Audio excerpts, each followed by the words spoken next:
என் நெஞ்சில் குடியிருக்கும் தோழர்களே, பிறப்புக்கும் எல்லா உயிர்க்கும்னு சொன்ன ஆதியோன் திருவள்ளுவருடைய வழியில நம்முடைய தமிழக வெற்றி கழகத்தின் கொள்கை தலைவர்களா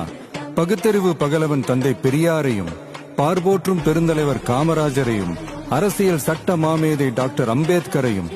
வீர தமிழ் மங்கை வேலு நாச்சியாரையும், மக்கள் சேவகர் அஞ்சலை அம்மாளையும் நம்முடைய அரசியல் வழிகாட்டிகளா ஏற்று சாதி மத பாலின பாகுபாடு இல்லாத சமத்துவ சமுதாயத்தை உண்டாக்க மதச்சார்பற்ற சமூக நீதி கொள்கைகள், அதாவது செக்யூலர் சோஷியல் ஜஸ்டிஸ் ஐடியாலஜிஸோட நம்ம தமிழக வெற்றி கழகத்தின் வழியா உங்களுக்காக உழைக்கணும்னு நான் வரேன்.